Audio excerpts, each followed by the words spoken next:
Welcome to Podsdale. I'm your host, Holly Walter from the Office of Communication, and we are excited to be back with you for Season 2.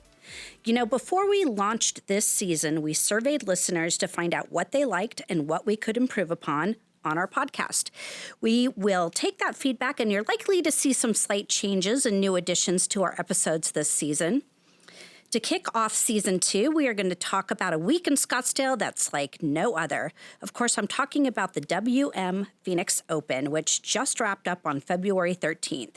But more importantly, we are going to talk to some of Scottsdale's finest, our public safety professionals who manage the event and keep fans safe.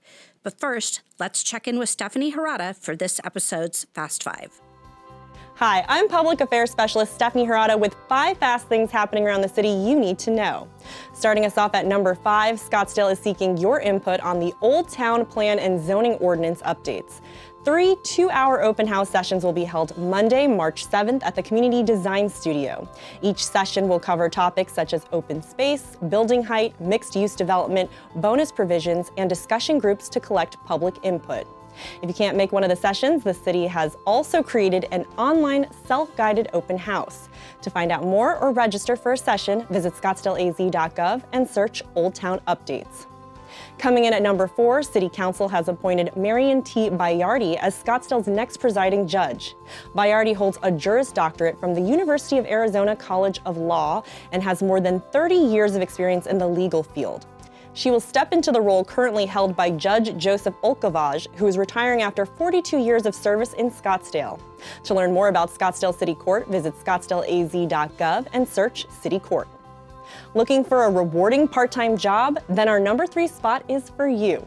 Scottsdale Parks and Recreation is currently hiring lifeguards to work at our aquatic centers throughout the year. Lifeguarding is a fun and serious job that teaches money management, responsibility, effective communication, and more. Don't miss this fantastic opportunity. Learn more about the job and hiring process by visiting scottsdaleaz.gov and search lifeguard. In our number 2 spot, the library is updating their strategic plan, and we want to hear from you. The survey only takes 2 to 5 minutes and provides valuable feedback so our libraries can better serve the community.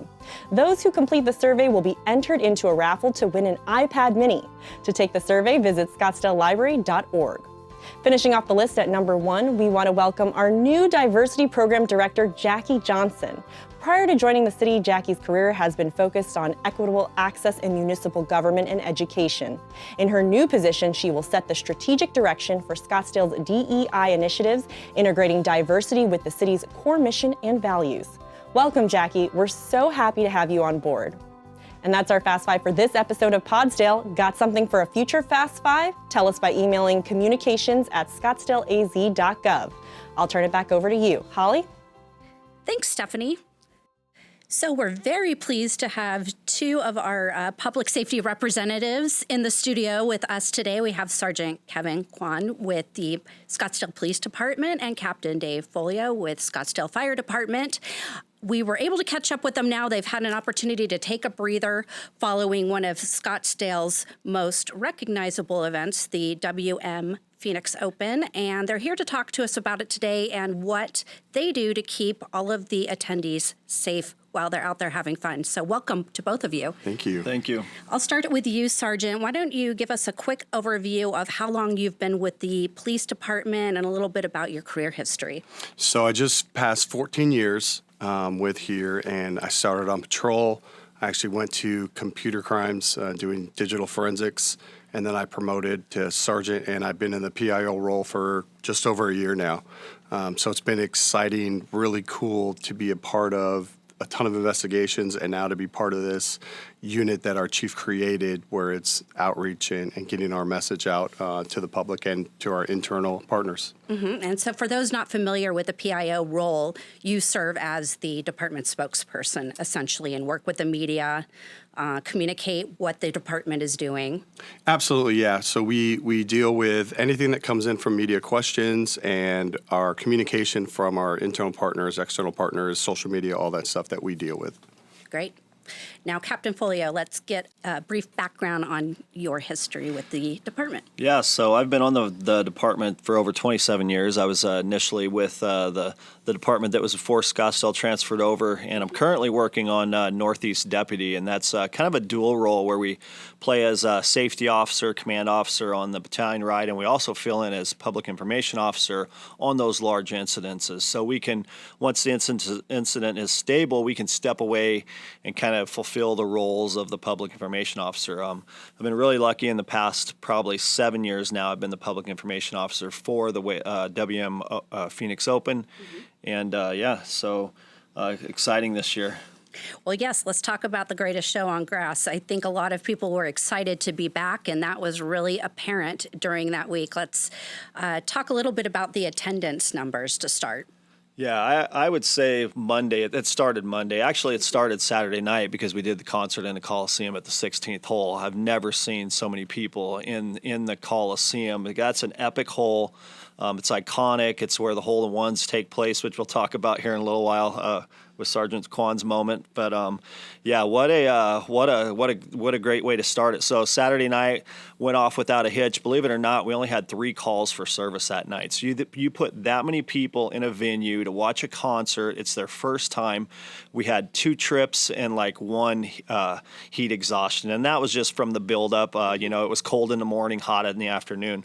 But then it led into Monday. Monday, as we're sitting in the command center watching the people come through the front gates, I think everybody had a sense that this was going to be a little different than the past 2 years, obviously last year and then the year before. So we were going off numbers from 2 years ago.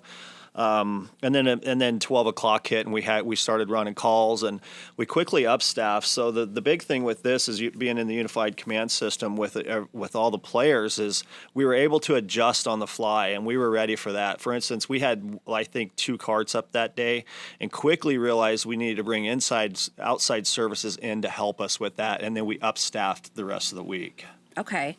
Now, when we talk about attendance numbers, what are some of the estimates that we have for this year? We had heard it on a Monday, which typically gets around 20 to 25,000, that they were already in excess of 40,000 people on Monday. So that's one of the things that we were able to talk about in our morning briefing is we exceeded the numbers by that much that we knew it was just going to exponentially go up. We have heard kind of aggregate probably over 1 million people total that have attended the entire week event, with easily about 300,000 just on Saturday alone. And it was just an amazing, Captain Foley could talk about it, the aura, the difference of the crowd this year. It was very hard to explain. People were extremely happy. Incredible to be outside. The compassion it's such a different feeling this year than years past, and so I think that really played into people being outside, getting to experience golf, getting to experience each other again. It just made it for a great event. And it's essentially you're managing a city in itself. We more than double our population with those attendance numbers. Let's talk about, you mentioned the Incident Command Center. Just how do you coordinate together to keep visitors safe? Yeah, so communication's huge, especially in an event like this, like we were talking about. I would, back to the numbers too, I've been doing this for many, many years, and that Saturday was, like you said, a lot of people, probably up in the 300,000s. As we go through that, the communication's so important.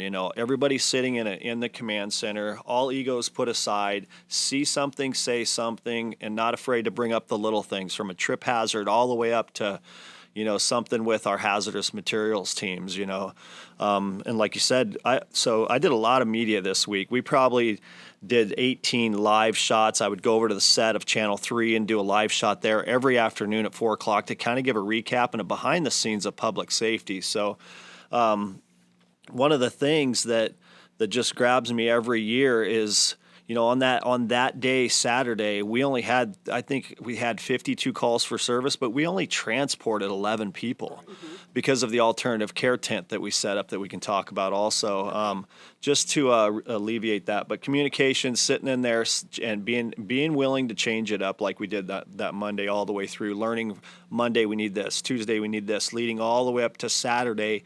What if this happens? We're able to blow out this gate to relieve the pressure, that type of stuff. is just huge with the communication between all of us. Sure.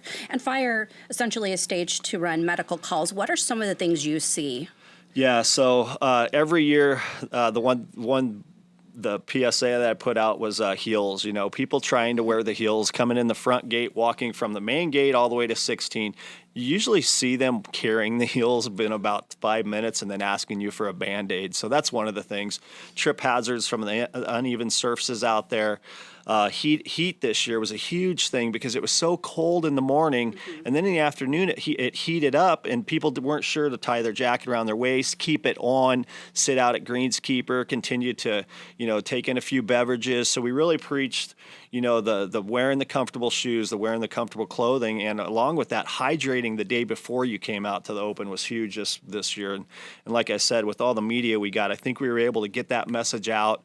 And back to Sergeant Kwan's point, too, like the crowds were, if you saw Scottsdale Fire out there, we were wearing vests this year, ballistic vests, which made us look like police officers. So a lot of the times you would get, I didn't do it. Well, I'm a firefighter. I know you didn't do it.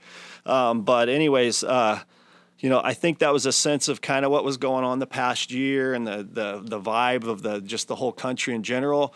But man, everybody out there was, like you said, just very compassionate. They were friendly. For the most part, they behaved themselves. And I don't know how many calls for incidents that the Scottsdale police had, but we didn't have many where people were belligerent with us and or with anybody else. You see that sign when you come in, respect the fan. And I think that was huge for the PGA to see that, and besides what happened at 16. But one of the cool things that we had is, as we're outside, before people even came in, it's one of those things like Captain Folio said, if we see something, we're going to say it. Well, we saw some intoxicated people coming in. Well, we want to just make sure we're talking to them and seeing, hey, are you okay? What's going on? And then, oh, you're pretty extreme intoxicated, before you even get into the event. So we'd call fire over, and they have the medical expertise. I mean, we can do our observations, but they would come over on their carts or on their bikes, and it was great because they were able to really get through the crowd and do an medical assessment to make sure that people were okay. And that was the coolest aspect of having the unified command. That's great. And you touched on a very important subject, just watching people as they enter and they leave the event, because, of course, when people leave and they're out on the streets of the city going home or wherever they're going to next, we want to make sure that they're safe and sober. Right, and how that kind of worked out. This year, they had the rideshare lot over at Westworld. And so that really helped us to tell people, hey, here's your buses on this side, here's the buses on the other side, in order to get to the rideshare. It gives them a little bit more time to make the better decision rather than being right in the same area where it's, I can just get right to my car. So that really helped as far as the coordination and the efforts that were well designed ahead of time by the WM Phoenix Open staff, as well as the coordinated commands with fire and PD. What are some other ways the department manages crowd control? So you see, a lot of it has to do with presence, and we kind of get a lot of help from outside agencies. DPS, Tempe, Mesa, Chandler, a lot of them will come and assist us with their bike units. And if you see on Saturday, I think we had 30-something bike units there for just the assistance of crowd control. It's amazing when you watch our bike units work either in our downtown or where there's larger people, that they can set up a modified area to deal with someone or to get the medical care to them. So the crowd control aspects is really about the presence and seeing, like you talked about, you would see a fire person there, you see a police person there. It's that constant visual, knowing that we're just a radio call away from assistance to get there. Especially on 16, being in such a confined little area, there's so many officers and fire personnel walking around that are assigned just to 16 because of the amount of people. So it's about just getting out the information that we needed to when we can. Right. Captain Folio, can you talk a little more about the care tent you mentioned earlier and how that works? Yeah, so we've identified probably Wednesday through Sunday through our recent years that we needed an area to be able to bring people that were intoxicated. They could see a doctor, they could get an IV, they could get treatment, they could put their feet up in a lounge chair, all those type of things, and be seen by a nurse, but they didn't necessarily have to go fill up a hospital bed. We were overloading our hospitals in the area of the open with intoxicated patients. Well, they just needed time to drink some water, rehydrate, and then what we would do is we would treat them, have them sign a refusal, and release them to a family member and or a ride share, somebody that would come get them, make sure they get home safe. So that would eliminate probably 30 transports that we had throughout just probably Wednesday through Saturday alone. So that was one of the things that we identified early to be able to just help with that. And then another thing too is what a lot of people don't realize too is if we were to have a major incident at the open, we're on the automatic aid system. So we could pull from Tempe, we could pull from Chandler, Phoenix. We would have a lot of resources there quickly to be able to handle that incident. So that's one of the communications. Back to that piece too, what a lot of people didn't notice about the crowd this year, what Sergeant Kwan was talking about, the bike teams and all that. A couple years ago, actually 2 years ago, we had people line up at 3:30 in the morning to be able to get to hole 16 to the general admission. So what we kind of kept a secret this year was that you could still show up at 2:30, 3:30 in the morning, but we were going to stagger you. And we didn't let that out until the gates actually opened. So what we did is we staggered them into a kind of like an area where it lessened the flow of just opening the gates and running, because they trampled over the Pro-Am personnel that were there, the barricades last year. People fell. We had probably 3 fall injuries right there. So those are just some of the things that we worked with the PGA, the Thunderbirds, Pro-Am, and then Scottsdale PD to change that up. Our fire marshals would get in there early in the mornings on Monday, and they'll redirect that flow of traffic. Okay. Now, from the PD perspective, we talked about fire and dehydration, heat exhaustion, intoxication. What are some of the things you see from the police perspective? Our big thing, too, at the Open itself is we want to let people know that if you cause an incident, you're going to be probably trespassed right away. Okay. And it's because it is a private course, so they have the ability to do that. Now, if you're unruly, if there's fights, if there's something that rises to a level that it's criminally there, then an arrest happens. But that's never what we want to do. We'd like to escort you out, tell you you need to sober up or you need to just be calm. There wasn't as much this year as we saw in years past, and I think that really just plays to people coming out and enjoying themselves. Sure.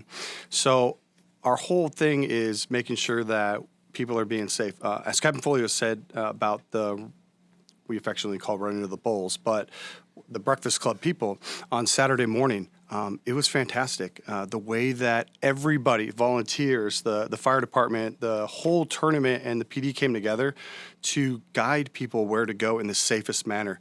I recorded it for about 15 minutes, and you didn't have the mass chaos. And they did such a good job of just releasing a certain amount of people to go to 16, kind of giving it a little break, releasing another group. You still saw people running and having a great time trying to get there like they always do, but the path was known and where they were going to go, and it just flowed so much better than years past. For us, for safety standpoint, it was amazing to watch it. Yeah. That's great. It worked that way. Can we talk more about the planning that goes into coordinating together on this event? It doesn't happen a week before, a month before. I mean, it's a lot of work. Can you share some details on that? So kind of as of right now, we're already in the works for next year, knowing that Super Bowl is coming.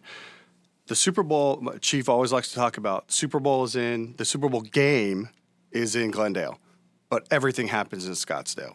And the parties, the groups, the everything that's here will happen here. So we have to plan ahead of time to make sure that we've got everything in place. How many numbers were there? If we saw a fraction of what we saw this year, just add another 100,000 people that are coming in for the game as well.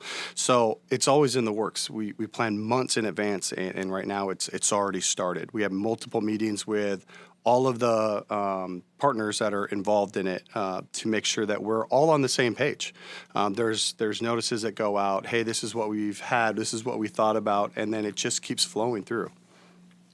Yes. Another thing, too, is just the men and women of the Scottsdale Police Department and the fire department. I mean, so what people didn't see, too, is you could get on a bus at the WM Phoenix Open and you could take that down to downtown.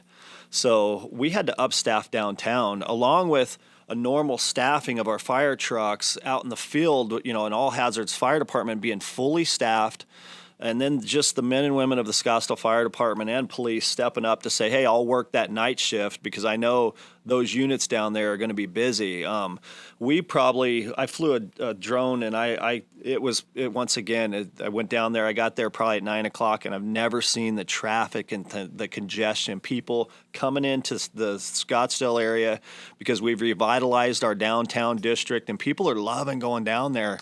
So, they were tired. We worked long hours. We literally would have people come in and do the open. They would work the bird's nest, which was a whole nother party after the party. After the open, we'd transition people over to the bird's nest to help take care of people over there, make sure they got out of there. And then when they had transitioned downtown, and then try and get them rest before they went back on shift, maybe the next day or the following day. So it was all hands on deck, and like you said, the planning's already started for the next year's the Super Bowl year. It's definitely a lot of work and a united effort. It is. Captain, what have you seen? What are some of the crazier moments you've seen while working the open? Man, some of the, probably this year, right off the bat, Monday, we had the lady enter the water right there at the greenskeeper. That's like I talked about on the live channel. That's just gross. Don't do that. You'll be trespassed, and you try to get the message out Monday, like, please don't do that. We don't want to encourage that. And then probably the whole 16, when you have the hole in one and you have your partner there that's filming that moment, that's a really cool moment because it's just something that doesn't happen very often. So. And then other than that, probably, the running of the bulls is always, the running of the people is always cool to see for Saturday morning. Those are the moments that, we worked late hours on that Friday night at the Bird's Nest, but I was up at 4:30 because I wanted to see that, that moment. Even though knowing that they were going to be staggered, it was still cool because, I was on a cart chasing them all the way up the 16th hole. Other than that, you're just working the day. You're just hoping nothing happens, and you're constantly, you're getting with your hazmat crews and all your teams just to make sure everybody's good. But yeah, other craziness just didn't really happen this year for me. Which is great. That's exactly what you want. That's what we wanted. We wanted the safety. We wanted the aspects of it. We started planning with Dr. Michael Golding, who was the tournament chairman, kind of way ahead of it. How can we get PSAs out to talk about bag policy, to talk about what to bring, what not to bring, the aspects of the safety changes that were going to be happening. And so it worked out better than we could have imagined as far as the safety side went. We're always prepared, but you never know. And that was the cool part about just having that unified command and planning so far well in advance. Well, Sergeant Kwan, we've alluded to this, but you had a pretty amazing moment at this year's event. You happened to be broadcasting live on 16 when Sam Ryder hit his hole-in-one. Let's talk about that moment. So the funny part is it almost didn't happen. So we went on Instagram Live. Our whole point was to talk about rideshares, talk about designated drivers, and making sure everyone's being safe. That's kind of what our message was the whole time. So we watched the group before. I wanted to give our followers kind of like a little bit of the ambiance to feel what happens when a ball even gets close. So that ended, and we were like, okay, maybe we'll just be okay for the time. We're like, well, we need to hit our Facebook followers as well. So we go back out, and I had just looked up at our crowd that was about 20 people right in front of us, and I was like, hey, whatever happens, can you guys just scream? Like, I want to give our followers like the loudness of it, and sure enough, being a golf fan, watching Sam hit the ball, watching the side spin go in and then it dropped. It was just pandemonium. I jumped right into being a crazy fan, and you saw the video. It's just what happened. When you look at it, I step back a little bit and then realize, oh, beer's being thrown. And I look up and it's just huge rain delay of beer going over my head, and I was like, that's pretty darn cool. It's very hard to articulate how actually loud the whole entire hole was. But it was surreal. It was super fun. All of our comrades give me a hard time, yes, especially Captain Folio on live TV. Because I didn't get the shot. So it seems like we're constantly competing with each other to get that good shot and to get the message out. And it was super cool. I was happy for him to get that. but my phone was blowing up. So I had an opportunity. I went live that next morning, and I think it was I was with Fox 10, and I'm live, and I couldn't help myself. I'm like, when do you ever see a rain delay for beer? It's 81 degrees. It's blue skies. You're at the epic hole 16, and there's a rain delay because of beer. So it was a fun moment. It was cool to see you capture that. That was fun. Were you walking around with a soaked uniform for the rest of the day? I was, but thank goodness that we recorded it in live so that our chief knew that I wasn't consuming alcohol on duty. I just smelled like it, but I did get a change of clothes because we did have to work the birth test that night. But it was just really, really fun to be a fan of golf. Absolutely. It was a great event, and we really appreciate all you do to keep our visitors safe and our attendees safe at that event, and appreciate you being here today. And we look forward to all the madness happening again 1 year from now. Thank you. Thanks a lot. That wraps our first season 2 episode of Podsdale. And with that, I'll ask you this. What do you enjoy most about the WM Phoenix Open? Email communications@scottsdaleaz.gov to be entered into our gift card drawing. I'll be back later this month with another episode. Until then, have a great week and stay safe.